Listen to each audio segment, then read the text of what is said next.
മാതാവിനും 1000 നന്ദി. എൻ്റെ പേര് സുബി. ഞാൻ ചുള്ളിമാനൂർ തിരുഹൃദയ ദേവാലയത്തിൽ വരുന്നു. എൻ്റെ അമ്മയാണ് ആദ്യം ഇവിടെ വന്ന് ഉടമ്പടി എടുത്തത്. എനിക്ക് മാതാവിനോട് ഭയങ്കര ഇഷ്ടവും ബഹുമാനവും സ്നേഹവും ഒക്കെയാണ്. പക്ഷേ ഞാൻ എൻ്റെ അമ്മയോട് ചോദിച്ചത്, ഞാൻ ആദ്യം മലങ്കര കത്തോലിക്ക ദേവാലയത്തിലായിരുന്നു. ഫാത്തിമ മാതാവിൻ്റെ നാമദേവത്തിലുള്ള ഒരു ദേവാലയമാണ്. അവിടെ മാതാവുണ്ടല്ലോ, പിന്നെ എന്തിനാണ് ഇവിടെ വരുന്നതെന്നാണ് അമ്മയോട് ചോദിച്ചത്. പക്ഷേ അതിനുശേഷം എൻ്റെ വിവാഹം കഴിഞ്ഞു. എനിക്കൊരു കുഞ്ഞ് ജനിച്ചു. അവൾക്ക് വേറെ കുഴപ്പങ്ങളൊന്നുമില്ല. ജനിച്ച സമയം മുതൽ ഈ വയസ്സായ ആൾക്കാരുടെയൊക്കെ ദേഹത്തുണ്ടാകുന്ന പോലെ ചെറിയൊരു ചുടക്ക് പോലെ അവളുടെ ദേഹത്ത് എങ്ങനെ തൊട്ടാലും ഈ സൗണ്ട് കേൾക്കും. അപ്പോൾ ഞങ്ങൾക്കൊരു പേടി. ഡോക്ടറെ കാണിച്ചു. ഡോക്ടർ അത് നിസ്സാരമായി കണ്ടു. പിന്നെ നോക്കാമെന്നുള്ള നിലയിൽ അങ്ങനെ ഇരിക്കുമ്പോഴാണ് എൻ്റെ അനിയത്തി ഓൺലൈൻ ഉടമ്പടി ഉണ്ടെന്ന് പറയുന്നത്. ഞാനത് എടുത്ത നിമിഷം മുതൽ, ഓൺലൈനിൽ ഉടമ്പടി എടുത്ത നിമിഷം മുതൽ എൻ്റെ കുഞ്ഞിൻ്റെ ദേഹത്ത് അങ്ങനൊരു ശബ്ദം കേട്ടിട്ടില്ല. അതിനുശേഷം എനിക്ക് കൃപാസനത്തിൽ വരണം എന്ന് അതിയായ ആഗ്രഹം തോന്നി. അങ്ങനെ ഒരു ദിവസം ഉറക്കത്തിൽ ഞാൻ സ്വപ്നത്തിൽ കാണുന്നു, ഞങ്ങളുടെ റൂമിൽ മാതാവിൻ്റെ ഉടമ്പടി തൈലവും കാശുരൂപവും കിടക്കുന്നതായിട്ട്. അതിനുശേഷം ഇവിടെ വന്നു. ഡിസംബർ 2021 ഞാൻ ഉടമ്പടി എടുത്തു. പക്ഷേ അത് അധികകാലം ഞാൻ മുന്നോട്ട് കൊണ്ടുപോയില്ല. ഞാൻ ഉടമ്പടി ഉഴപ്പി. അങ്ങനെ പോകുമ്പോൾ 2022 ഏപ്രിൽ മാസത്തിൽ എൻ്റെ അമ്മയ്ക്കൊരു സ്ട്രോക്ക് വന്നു. അമ്മയുടെ വലത് ഭാഗം തളർന്നു. അങ്ങനെ ഹോസ്പിറ്റലായി. ഞങ്ങൾ അമ്മയെ പുറത്ത് സ്കാനിങ്ങിനൊക്കെ കൊണ്ടുവരുമ്പോഴാണ് അമ്മയെ കാണുന്നത്. അപ്പോൾ അമ്മയുടെ അവസ്ഥ, അമ്മയുടെ കാലമ്മയ്ക്ക് അനക്കാൻ പറ്റില്ല. അങ്ങനെ നിൽക്കുമ്പോൾ എൻ്റെ കയ്യിൽ ഈ കാശുരൂപം ഞാൻ അന്ന് എടുത്തിട്ടുണ്ട്. കാശുരൂപം ഞാൻ എടുത്തു. എൻ്റെ അനുജത്തിയും ഞാനും കൂടി അമ്മയുടെ കാലിൽ അമ്മയെ പുറത്ത് കൊണ്ടുവന്നപ്പോൾ അമ്മയുടെ കാലിൽ ഈ കാശുരൂപം വെച്ച് വിശ്വാസ പ്രമാണം ചൊല്ലി പ്രാർത്ഥിച്ചതും അമ്മയുടെ അനങ്ങാൻ പറ്റാത്ത കാല് ജസ്റ്റ് ഒന്ന് അനങ്ങി. അപ്പോൾ ഞങ്ങൾ വീണ്ടും പ്രാർത്ഥിക്കാൻ തുടങ്ങി. അമ്മയുടെ ദേഹത്ത് ഉടമ്പടി തൈലം പൂശി. അടുത്ത ദിവസം ഡോക്ടർ പറഞ്ഞു, എന്താണെന്നറിയില്ല, നല്ല പനിയുണ്ട്, അപ്പോൾ എന്തെങ്കിലും ടെസ്റ്റുകളൊക്കെ ചെയ്താലേ എന്തെങ്കിലും ഒന്ന് അറിയാൻ പറ്റുള്ളൂ. പക്ഷെ അമ്മയെ കയറി കാണാൻ സാധിച്ച സമയത്ത് ഞങ്ങൾ വീണ്ടും ഉടമ്പടി തൈലം പുരട്ടുകയും അടുത്ത ദിവസം അമ്മയുടെ പനി വിട്ട് മാറി. അമ്മയെ അവിടെ നിന്നും റൂമിലോട്ട്, ICUലായിരുന്നു, അവിടെ നിന്ന് അമ്മയെ റൂമിലോട്ട് മാറ്റി. അതിനുശേഷം പെട്ടെന്ന് അമ്മ മാറ്റം വരുന്നുണ്ടായിരുന്നു. അമ്മയെ നമുക്ക് എത്രയും പെട്ടെന്ന് തന്നെ വീട്ടിലോട്ട് കൊണ്ടുവരാനും സാധിച്ചു. അമ്മ ഒരു അംഗൻവാടി ടീച്ചറായിരുന്നു. അപ്പം അമ്മയ്ക്ക് എല്ലാവരോടും ഫേസ് ചെയ്തുകൊണ്ടിരുന്ന പെട്ടെന്ന് എല്ലാവരും നല്ല മുന്നോട്ട് വന്നുകൊണ്ടിരുന്ന ആൾ പെട്ടെന്ന് ഇങ്ങനെ ഡൗൺ ആയപ്പോൾ അമ്മയ്ക്ക് മാനസികമായിട്ട് അമ്മയ്ക്ക് സങ്കടവും അങ്ങനെയൊക്കെ ആയി. അപ്പോൾ അങ്ങനെ ഇരിക്കുമ്പോൾ ഞാൻ വീണ്ടും ഇവിടെ വന്ന് 7-ാം മാസത്തിൽ, ഞാൻ 2022 7-ാം മാസത്തിൽ ഞാൻ ഇവിടെ വന്ന് ഉടമ്പടി എടുത്തു. അമ്മയ്ക്ക് വേണ്ടി ഞാൻ ഉടമ്പടി ഓഗസ്റ്റ് മാസം 21-ാം തീയതി ഞാൻ ഡേറ്റ് ഇട്ട് പ്രാർത്ഥിച്ചു. അന്ന് ഞാൻ പ്രാർത്ഥിക്കുന്നുണ്ട്. അപ്പോൾ അടുത്ത ദിവസം 22-ാം തീയതി ഞാൻ അമ്മയെ വിളിച്ചിട്ട് പറഞ്ഞു, അമ്മ ഞാനിങ്ങനെ പ്രാർത്ഥിച്ചു, ഇന്നലെ ഡേറ്റ് വെച്ച്. അപ്പോൾ അമ്മ പെട്ടെന്ന് പറഞ്ഞു, മക്കളെ ഇന്നലെ രാത്രി അമ്മയുടെ വലത് കൈ, അതായത് അമ്മയുടെ കൈയും കാലും തളർന്നതായിരുന്നു, അമ്മയ്ക്ക് തനിയെ കൈ ഒന്ന് ഉയർത്താൻ പറ്റിയെന്ന് പറഞ്ഞു. ആ നിമിഷം ഞാൻ എൻ്റെ അമ്മയ്ക്ക് അമ്മ മാതാവിന് 1000 നന്ദി പറഞ്ഞു. അതിൻ്റെ കൂടെ എൻ്റെ അമ്മയ്ക്ക് തിരികെ ജോലിക്ക് കയറാൻ പറ്റുമോ എന്ന് ഡൗട്ടായിരുന്നു. ഇതിന് ശേഷം ആ ഒരു അമ്മ പറഞ്ഞതിന് 2 ദിവസം ശേഷം ഞാൻ സ്വപ്നത്തിൽ കാണുന്ന എൻ്റെ അമ്മയുടെ കൈയും കാലും ചെറിയൊരു പ്രശ്നമുണ്ട്. ആ പ്രശ്നത്തിൽ വെച്ച് തന്നെ എൻ്റെ അമ്മ ജോലിക്ക് പോകുന്നതായിട്ട് ഞാൻ സ്വപ്നം കാണുന്നു. ഒരു 2 മാസത്തിനുള്ളിൽ തന്നെ അമ്മ അങ്ങനെ തന്നെ ജോലിക്ക് പോവുകയും ചെയ്തു. അതിനുശേഷം എൻ്റെ കല്യാണം കഴിഞ്ഞപ്പോൾ തന്നെ വീട്ടിൽ സാമ്പത്തികമായിട്ട് നല്ല ബുദ്ധിമുട്ടായി. ആ ഒരു വർഷത്തിൽ തന്നെ ഞാൻ ആദ്യമേ എൻ്റെ അനുജത്തിയുടെ വിവാഹത്തിന് വേണ്ടിയും വച്ചിരുന്നു. അപ്പോൾ വിവാഹമൊക്കെ ഉറപ്പിച്ചു. വിവാഹം നവംബറിലായിരുന്നു. ഞങ്ങൾക്ക് ആ 2 ആഴ്ച കിടക്ക വിട്ടിട്ട് പോലും ഞങ്ങൾക്ക് എന്ത് ചെയ്യണമെന്നറിയാത്തൊരവസ്ഥയായിരുന്നു. വെച്ചാൽ സാമ്പത്തികമായിട്ട് ആ സമയത്ത് കൊറോണയൊക്കെ വന്ന എല്ലാവരുടെ അവസ്ഥ തന്നെയെന്ന് ഞങ്ങൾക്കറിയാം. അപ്പോൾ ഞങ്ങളിവിടെ വന്ന് ഉടമ്പടി വെച്ചിട്ടുണ്ടായിരുന്നു. അതിനുശേഷം അമ്മയും ഇവിടെ വന്ന് ഉടമ്പടി വെച്ചു. ഞങ്ങളവിടെ വെച്ച് പച്ചത്തിരിയും നീലത്തിരിയും ഒന്നിച്ച് കത്തിച്ച് മെറ്റലിൻ്റെ പുറത്ത്, വീടിൻ്റെ പുറത്ത് മെറ്റലാണ്, അവിടെ ഇരുന്ന് ഉടമ്പടി പ്രാർത്ഥനയും ജപമാലയും ചൊല്ലി ആ നിമിഷം മുതൽ എൻ്റെ അനുജത്തിയുടെ വിവാഹം നടക്കുന്ന അന്ന് വരെ ഞങ്ങൾക്ക് മനസ്സിലാവും അതിനകത്ത് അമ്മയുടെ സുഗന്ധം അധികമായിട്ട് ഞങ്ങൾക്ക് ലഭിക്കുന്നുണ്ടായിരുന്നു. അതായത് കാനായിലെ കല്യാണ വിരുന്നിൽ എങ്ങനെ അമ്മ കുറവിനെ നിറവാക്കി മാറ്റിയോ ആ വിവാഹം അത്രയും മനോഹരമായി, പുറമേ കാണുന്ന ആൾക്കും സാമ്പത്തികമായിട്ട് ബുദ്ധിമുട്ടുണ്ടായിരുന്നു എന്ന് തോന്നാത്ത രീതിയിൽ നല്ല രീതിയിൽ ആ വിവാഹം നടക്കുവാൻ ഞങ്ങൾക്ക് സാധിച്ചു. ഞങ്ങളൊരു മെഡിക്കൽ ഷോപ്പ് നടത്തുന്നു. അതിനുശേഷം ഞങ്ങൾ ഇവിടെ വന്ന് വീണ്ടും ഉടമ്പടി പുതുക്കി. ഷോപ്പിനോട് ചേർന്ന് ഞങ്ങളൊരു ഷോപ്പ് എടുത്തിട്ടുണ്ടായിരുന്നു. അപ്പോൾ ഞങ്ങളത് എന്ത് ചെയ്യണമെന്ന് അറിഞ്ഞൂടാ. അത് ഏകദേശം 7 മാസത്തോളം ഇട്ടിരിക്കുകയായിരുന്നു. ഈ ഉടമ്പടി പ്രാർത്ഥന ഉടനടി പരിഹാരം എന്ന് പറയുന്നത് പോലെ 7 മാസമായി ഞങ്ങൾക്ക് എന്ത് ചെയ്യണമെന്ന് അറിഞ്ഞൂടാത്ത ആ റൂം അമ്മ മാതാവ് തന്നെ ഞങ്ങൾക്കത് പെട്ടെന്ന് പൈസ തരികയും അതിനുള്ള ലൈസൻസ് ഞങ്ങൾക്ക് എടുക്കാൻ ഞങ്ങളെ സഹായിക്കുകയും എത്രയും പെട്ടെന്ന് തന്നെ ഞങ്ങൾക്ക് ആ റൂം കൂടി ഞങ്ങളെ റൂമിനോട് അറ്റാച്ച് ചെയ്ത് ഇപ്പോൾ നല്ല രീതിയിൽ പോകാനും സഹായിക്കുന്നുണ്ട്. അതിനുശേഷം ഞാൻ വച്ചിരിക്കുന്നത് 1.5 വർഷമായിട്ട് 1.5 വർഷത്തിലേറെയായി ഞങ്ങളുടെ വസ്തു വിൽക്കണമെന്ന ആഗ്രഹം ഉണ്ടായിരുന്നു.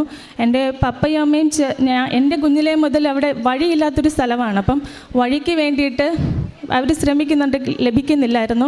അങ്ങനെ ഞങ്ങളത് വിൽക്കാമെന്ന് തീരുമാനിച്ചു.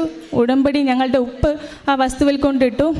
പക്ഷേ അവിടെയുള്ള ആൾക്കാർ തന്നെ പറയുന്നുണ്ട്, പലരും വന്നിട്ട് നോക്കിയിട്ട് പോകുന്നുണ്ട്, വളരെ കുറഞ്ഞ തുക മാത്രമേ പറയും. തൊട്ട് താഴെ ഒരു അമ്പലം ഉള്ളത് കൊണ്ട് ആരും വീട് വയ്ക്കാനും അങ്ങനെ വരാറില്ല. അപ്പോൾ അത് വിറ്റ് പോകുന്ന യാതൊരുവിധ ഉറപ്പുമില്ലാതിരുന്ന സമയത്താണ് അമ്മയെ മുറുകെ പിടിച്ച് കഴിഞ്ഞ ഒക്ടോബർ മാസം ഞങ്ങൾ ജപമാല ചൊല്ലി പ്രാർത്ഥിച്ചു. അതിൻ്റെ ഫലമായി ഞാനും ഹസ്ബൻഡും പ്രാർത്ഥിക്കുന്ന സമയത്ത് തന്നെ അമ്മയുടെ സുഗന്ധം ആ സമയത്ത് വരുന്നുണ്ടായിരുന്നു. ഈ കയ്യിലിരിക്കുന്ന കൊന്തയിൽ അമ്മയുടെ സുഗന്ധം ഞങ്ങൾക്ക് 3 ദിവസത്തോളം അനുഭവിക്കാൻ കഴിഞ്ഞു. അങ്ങനെ വേറൊരാൾ വസ്തു വന്ന് വാങ്ങാമെന്ന് പറഞ്ഞു. പിന്നെയും അത് ഉഴപ്പി പിന്നെ പറയാം എന്നുള്ള നിലയിലായി. അങ്ങനെ എനിക്കങ്ങനെ പറയാമോന്നറിയില്ല. ഞാൻ അമ്മയോട് പറഞ്ഞു, അമ്മേ ഞങ്ങൾക്കിനി വേറെ ആരുമില്ല, ആ വസ്തു അമ്മ തന്നെ ബ്രോക്കറായി നിന്ന് ഞങ്ങൾക്കതൊന്ന് വിറ്റ് തരണമേ എന്ന് പറഞ്ഞു. അങ്ങനെ ഇരിക്കുമ്പോഴാണ് വസ്തുവിൻ്റെ അടുത്ത് ഞങ്ങളുടെ ഒരു ചേട്ടൻ്റെ വസ്തു ഉള്ളത്. അപ്പോൾ പുള്ളിയെ വിളിച്ചപ്പോൾ എൻ്റെ ഹസ്ബൻഡ് പുള്ളിയെ വിളിച്ചു. പുള്ളി പറഞ്ഞത്, അത് മുമ്പൊരിക്കൽ ഞാൻ 1-2 പേരെ കൊണ്ടുവന്നതാണ്, അതങ്ങനെ പോവുമെന്ന് തോന്നുന്നില്ല, വഴിയില്ലാത്തത് തന്നെയാണ് പ്രശ്നമെന്ന് പറഞ്ഞു. അപ്പം ഹസ്ബൻഡ് ചേട്ടനോട് പറഞ്ഞു, ചേട്ടന് വാങ്ങാൻ താല്പര്യമുണ്ടോ എന്ന് ചോദിച്ചപ്പം ഇല്ല, എൻ്റെ കയ്യിൽ ഇപ്പം അതിനുള്ള കാശൊന്നുമില്ല, അപ്പം ഞാൻ വാങ്ങുന്നില്ല, എന്തെങ്കിലും ഉണ്ടെങ്കിൽ പറയാമെന്ന് പറഞ്ഞു. അപ്പം ഞങ്ങൾ വീണ്ടും പ്രാർത്ഥിക്കുകയാണ്. 2 ദിവസം കഴിഞ്ഞപ്പോഴത്തേക്ക് ചേട്ടൻ തിരിച്ചു വിളിച്ചു, എൻ്റെ ഒരു സുഹൃത്തിന് അത് വാങ്ങാൻ താല്പര്യമുണ്ട്, പിന്നീട് പുള്ളിയുടെ കയ്യിൽ നിന്ന് ചിലപ്പോൾ ഞാൻ തന്നെ വാങ്ങിക്കും, എൻ്റെ വസ്തു അല്ലേ അടുത്ത് കിടക്കുന്നതെന്ന് പറഞ്ഞു. അങ്ങനെ ഞങ്ങൾ പുള്ളിയുടെ വീട്ടിൽ പോയപ്പോൾ പുള്ളി പറഞ്ഞൊരു കാര്യമുണ്ട്, ഞങ്ങൾക്കത് അഡ്വാൻസ് പൈസ തന്നിട്ട് ഇത് ഇപ്പോൾ ദൈവത്തിൻ്റെ ഇടപെടലല്ലാതെ എനിക്കൊന്നും ഇവിടെ മനസ്സിലാകുന്നില്ല, കാരണം ഞാൻ തന്നെ മുൻപ് ഇവിടെ ആൾക്കാരെ കൊണ്ടുവന്നതാണ്. ആ ചേട്ടൻ്റെ സുഹൃത്ത് ഈ സ്ഥലം കണ്ടിട്ട് പോലും ഇല്ല, കാണാതെയാണ് അത് വാങ്ങിക്കോളാമെന്ന് പറയുന്നത്. അപ്പം അത് പരിശുദ്ധ അമ്മയുടെ ഇടപെടലല്ലാതെ മറ്റൊന്നുമല്ല. അപ്പോൾ അത് വിൽക്കുക എന്നായപ്പോൾ വീട്ടിൽ വീണ്ടും പ്രഷറായി. ഞങ്ങളത് വിറ്റ് കഴിഞ്ഞാൽ വേറെ വസ്തു അങ്ങനെ ഒരു ഇതായിപ്പോൾ ഞാനത് ഉടമ്പടിയിൽ വയ്ക്കാത്ത കാര്യമാണ്. അപ്പോൾ നമ്മൾ വിചാരിച്ചു ഈ കിട്ടുന്ന തുകയ്ക്ക് ഞങ്ങൾക്ക് വേറൊരു വസ്തു വാങ്ങാമല്ലോ എന്ന് വിചാരിച്ചു. കിട്ടിയ തുക കുറച്ച് അഡ്വാൻസായി കിട്ടിയ തുക ഞങ്ങൾക്ക് ബിസിനസ് ലോൺ ഉണ്ടായിരുന്നു, അതിന് അടച്ചു തീർത്തു. അപ്പോൾ ഇനി കിട്ടുന്നത് വെച്ചിട്ട് ഞങ്ങളൊരു വസ്തു വാങ്ങാം എന്നായി. അങ്ങനെ വസ്തു വാങ്ങാൻ വേണ്ടി ഞങ്ങൾ കുറേ അലയുന്നു, അത് നടക്കുന്നില്ല. അങ്ങനെ ഇരുന്നപ്പോൾ ചൊവ്വാഴ്ച ഞാൻ അച്ഛൻ്റെ ധ്യാനം കേൾക്കാറുണ്ട്. അങ്ങനെ ആ ധ്യാനം കേട്ടുകൊണ്ടിരുന്ന് കണ്ണടച്ച് പ്രാർത്ഥിക്കുമ്പോൾ എൻ്റെ കണ്ണിൽ തന്നെ ഒരു വസ്തു കാണിച്ചു തരുന്നുണ്ട്. അപ്പോൾ ഞാൻ ഹസ്ബൻഡിനോട് പറഞ്ഞു, ഇങ്ങനെ കാണുന്നുണ്ട് എന്ന് പറഞ്ഞു. എന്നിട്ട് ഞങ്ങളത് വലിയ കാര്യമാക്കിയില്ല. പക്ഷേ അടുത്ത ചൊവ്വാഴ്ചയ്ക്ക് 2 ദിവസം കിടക്കി വിട്ട് ഞങ്ങളുടെ വീട്ടിൻ്റെ തൊട്ടടുത്ത് കിടക്കുന്ന വസ്തു അവർ വിൽക്കുമെന്ന് അവർ പോലും വിചാരിച്ചിരുന്നതല്ല. അവരുടെ മകളുടെ കല്യാണത്തിന് വേണ്ടി അത് വിൽക്കുവാൻ തീരുമാനിച്ചു. ഞങ്ങൾക്ക് ഒട്ടും വഴിയില്ലാതിരുന്ന സ്ഥലമായിരുന്നു ആദ്യം ഉണ്ടായിരുന്നത്. പക്ഷേ ഇപ്പോൾ നല്ല റോഡ് സൈഡിൽ നോക്കിയാണ് ഞങ്ങൾക്ക് ആ വസ്തു മാതാവ് തന്നേക്കുന്നത്. അപ്പോൾ അതിന് അമ്മ മാതാവിന് 1000 നന്ദി ഞാൻ പറയുന്നു. അതിൻ്റെ ഇനി ഒരു കുറച്ച് തുക കൂടി കൊടുത്ത് ഈ മാസം തന്നെ ഞങ്ങളത് എഴുതി ഞങ്ങളുടെ പേരിലാക്കി വാങ്ങുന്നതാണ്. അമ്മ മാതാവിന് അതിന് 1000 നന്ദി. അതുപോലെ എൻ്റെ ഒരു സുഹൃത്ത് ഹസ്ബൻഡുമായിട്ട് സെപ്പറേറ്റ് ആയിരുന്നു. അപ്പോൾ ഞാനിവിടെ കൃപാസനത്തിൽ വരുന്ന വഴിക്ക് ഞങ്ങൾ രാത്രി 2 മണിക്ക് വണ്ടി ഇരിക്കുമ്പോൾ ഇവൾ ഓൺലൈനിൽ കിടക്കുന്നുണ്ട്. ഞാൻ വെറുതെ വിളിച്ചാണ്. അപ്പോൾ അവൾ ഫോൺ വിളിച്ചു, അവൾ സങ്കടപ്പെടുകയാണ്, എൻ്റെ ഹസ്ബൻഡ് ഇതുപോലെ സെപ്പറേറ്റ് ആയിട്ട് എനിക്കിപ്പോൾ ഉറങ്ങാൻ പോലും പറ്റുന്നില്ല എന്നുള്ളത്. ഞാൻ അപ്പം അവൾ വെറുതെ സംസാരിച്ചൊക്കെ ഇരുന്നിട്ട് ഞാനും ഹസ്ബൻഡും കൂടി അവളുടെ വീട്ടിൽ പോയി ഈ വെഞ്ചരിച്ച കാശ് രൂപവും ഉടമ്പടി പ്രാർത്ഥനയും കൊടുത്തു. സെപ്പറേറ്റായി ഇനി ഒരിക്കലും ഒന്നിക്കില്ല എന്ന് പറഞ്ഞിരുന്നവർ ഇപ്പോൾ ഒരുമിച്ച് സന്തോഷത്തോടു കൂടി അവർ ജീവിക്കുന്നുണ്ട്, ഒരു വീട്ടിൽ താമസിക്കുന്നുണ്ട്. അത് ഏറ്റവും വലിയ മാതാവിൻ്റെ അനുഗ്രഹമായിട്ട് ഞാൻ കാണുന്നു. അതുപോലെ തന്നെ ഞാനും ഹസ്ബൻഡും കൂടി ഒന്നിച്ചാണ് ഞങ്ങൾ പ്രേക്ഷിത പ്രവർത്തനങ്ങൾ ചെയ്യുന്നത്. ആദ്യമൊക്കെ പത്രം കൊടുക്കാൻ എനിക്ക് ഭയങ്കര മടിയായിരുന്നു. പക്ഷേ ഇപ്പോൾ അങ്ങനെയല്ല. ഞങ്ങൾ ഒരുമിച്ച് ബസ് സ്റ്റാൻഡിൽ, ഹോസ്പിറ്റലിൽ, ഓട്ടോ സ്റ്റാൻഡിൽ എവിടെയൊക്കെ കൊടുക്കാൻ പറ്റുമോ അവിടെയൊക്കെ ഞങ്ങൾ പത്രം കൊണ്ടുപോയി കൊടുക്കും. അതുപോലെ തന്നെ എനിക്ക് ആൾക്കാരെ ഫേസ് ചെയ്യുമ്പം അല്ലെങ്കിൽ അവർ വഴക്ക് പറയുമ്പോൾ എനിക്ക് ഭയങ്കര പേടിയാണ്. പത്രം കൊടുക്കുമ്പോൾ ചില ആൾക്കാർ കൈയൊക്കെ കെട്ടി നിന്നിട്ട് പറയും, ഓ ഇതെവിടെ നിന്നാണ് വരുന്നത്, കൊച്ചിന് വേറൊരു പണിയൊന്നും ഇല്ലെന്നോ 1-2 പേര് ചോദിക്കുമ്പോൾ എൻ്റെ ഉള്ളിൽ തന്നെ ഞാൻ ഇങ്ങനെ ഒരു ചെറിയ ഭയപ്പെടുണ്ടാവും. എന്നിട്ട് അമ്മയോട് പറയും, അമ്മേ ഇനി എന്നെക്കൊണ്ട് കൂട്ടിയാൽ കൂടൂല കേട്ടോ, എന്താ ചെയ്യേണ്ടതെന്ന് ചോദിക്കുമ്പോൾ പരിശുദ്ധ അമ്മ എൻ്റെ ആ വിളി കേട്ടിട്ട് ഞാൻ തിരിഞ്ഞു നോക്കുമ്പോൾ ഒരു 3-4 വരുന്നിട്ട്, മോളെ പത്രമല്ലേ, കൃപാസനത്തിൽ പത്രമല്ലേ, എനിക്കൊന്ന് തരുമോ. അതിന് കൂടെ നിൽക്കുന്ന ഒരു 3-4 പേര് ഒരുമിച്ച് വന്ന് എൻ്റെ കയ്യിൽ നിന്ന് പത്രം വാങ്ങിയിട്ട് പോകുന്ന അനുഭവങ്ങളുണ്ടായിട്ടുണ്ട്. പിന്നെ കാരുണ്യ പ്രവർത്തികളെ ഞങ്ങൾ അനാഥാലയങ്ങളിൽ സന്ദർശിക്കാറുണ്ട്. പിന്നെ പൊതിച്ചോറ് വിളംബരം ചെയ്യാറുണ്ട്. ഇതുപോലുള്ള ഞങ്ങളെ കൊണ്ട് ചെയ്യാൻ പറ്റുന്ന കാരുണ്യ പ്രവർത്തികളെല്ലാം ഞാൻ ഹസ്ബൻഡും ഒന്നിച്ചാണ് ചെയ്യുന്നത്. അപ്പോൾ അതിൻ്റെ കൂടെ എനിക്ക് അടിക്കടി നെഞ്ചുവേദന വരുന്നൊരു പ്രശ്നമുണ്ട്. എപ്പോഴും ഹസ്ബൻഡ് എന്നെ എടുത്തുകൊണ്ട് രാത്രിയാകുമ്പോൾ ഹോസ്പിറ്റലിൽ കൊണ്ടുപോകണം. ഒരു വല്ലാത്ത അസ്വസ്ഥതയായിരുന്നു. അങ്ങനെ ഞാനിത് ഇവിടെ ഉടമ്പടിയിൽ വച്ചിട്ടുണ്ടായിരുന്നു. അപ്പോൾ അതിനു മുമ്പ് ഹസ്ബൻഡിൻ്റെ ഈ ഭാഗത്തായിട്ട് ഒരു മുഴ പോലെ ഇങ്ങനെ ഇടയ്ക്കിടയ്ക്ക് വരും. അപ്പോൾ ഞങ്ങളത് വെഞ്ചരിച്ച തൈലവും ഉടമ്പടി തൈലവും ഉപ്പും തേനും ഒക്കെ പുരട്ടാറുണ്ട്.